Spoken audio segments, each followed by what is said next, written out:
world knows that Africa has been treated unfairly for the past decades, and they're beginning to acknowledge it and also call for justice and fair treatment of Africa. The latest person to join this conversation is the United Nations Secretary General Ondiro Guterres, who says how Africa has been treated in terms of lending to them, in terms of climate justice, in terms of doing business with them is unfair, and that has to change. And it is essential, especially for Africa. The African continent, a historic victim of slavery and colonialism, continues to confront grave injustices. On average, African countries pay 4 times more for borrowing than the United States and 8 times more than the wealthiest European countries. And African countries accounts for just 4% of global greenhouse gas emissions, but it is an epicenter of climate chaos, suffering disproportionately impacts of climate change. Hello there, how are you doing? Welcome to another episode of our conversations. My name is Ondiro Oganga. I'm a business journalist by profession and a digital content creator. I love coming on here talking about Black people, Africa, empowerment, and how we can rise up and take our rightful place at the global stage. You can connect with me on social media at Ondiro Oganga across all platforms. BRICS is currently ongoing, and the latest person to be given a platform to give his remarks is Ondiro Guterres, who's the Secretary General of the United Nations.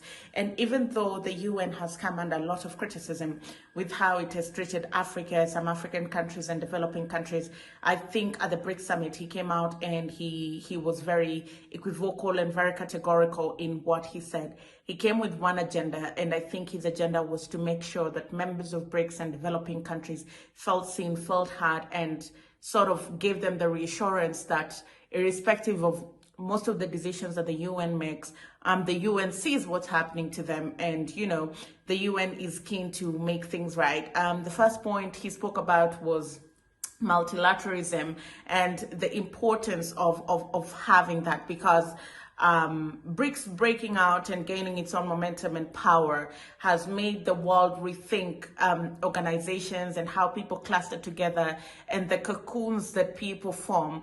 And it's just very important that even the people who are seen as less than, children of a lesser God, have a place that they can go, and they have equally powerful partners that can match the West. But in this conversation, they're treated as partners and equals, and their interests are looked into. We are confronting existential challenges. The climate crisis is spiraling out of control. A global cost of living crisis is raging. Poverty, hunger, and inequalities are growing against the objectives of the Agenda 2030 for Sustainable Development. New technologies are raising red flags without a global architecture to deal with them. And geopolitical divides and conflicts are multiplying with profound global implications, especially the impacts from the Russian invasion of Ukraine. Excellencies, we are moving towards a multipolar world, and that is a positive thing. But multipolarity in itself is not enough to guarantee a peaceful or just global community. To be a factor of peace, equity, and justice in international relations, multipolarity must be supported by strong and effective multilateral institutions. Look no further than the situation in Europe at the dawn of the last century. Europe was multipolar, but it lacked strong multilateral mechanisms, and the result was World War I. As the global community moves towards multipolarity, we desperately need, and I have been vigorously advocating for, a strengthened and reformed multilateral architecture based on the UN Charter and international law. Today's global governance structures reflect yesterday's world. They were largely created in the aftermath of World War II, when many African countries were still ruled by colonial powers and were not even at the table. And this is particularly true of the Security Council of the United Nations and the Bretton Woods institution. Another key thing that he spoke about were the reforms that are needed at the global stage. I think BRICS is a wake-up call. It's a wake-up call to very many organizations, the World Bank, the IMF, the United Nations in itself, G7, G20. It's a wake-up call that if you don't reform how you relate, how you do business, diplomacy, if you don't reform how you relate with all these other countries, with the exception of people that you think are just equally as powerful as you, then global order as we know it is going to change.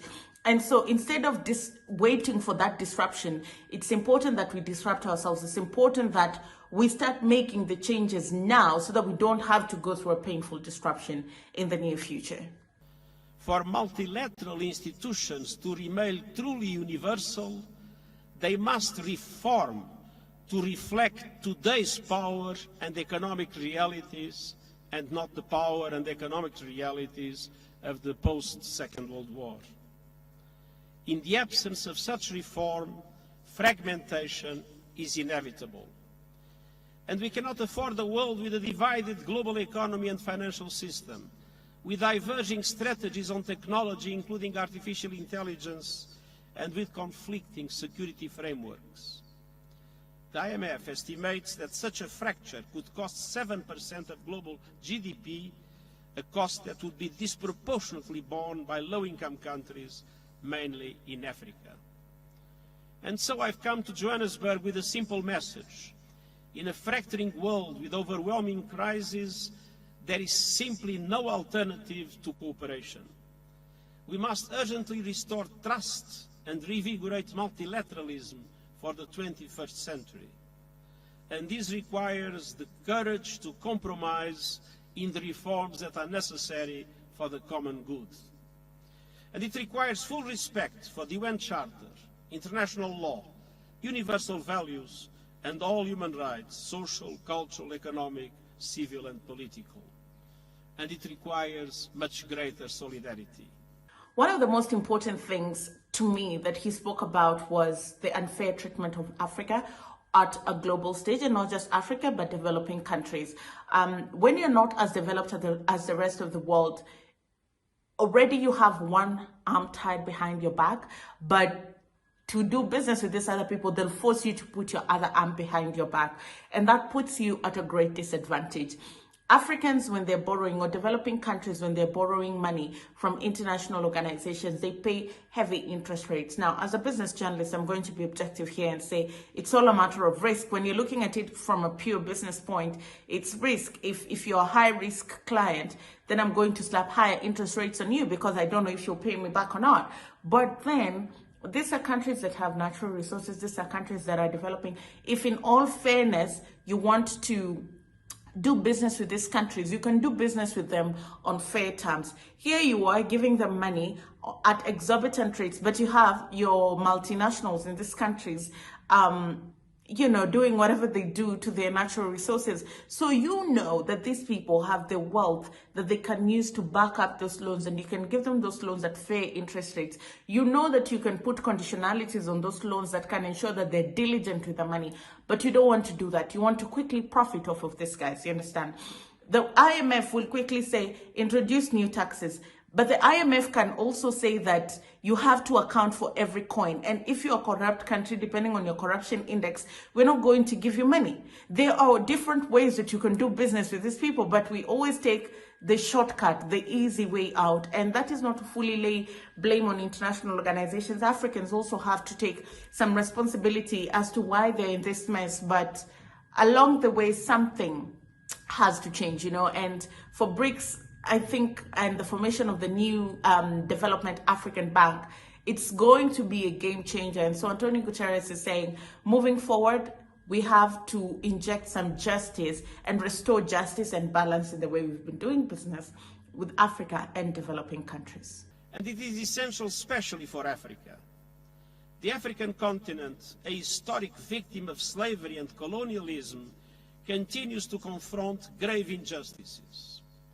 On average, African countries pay 4 times more for borrowing than the United States and 8 times more than the wealthiest European countries.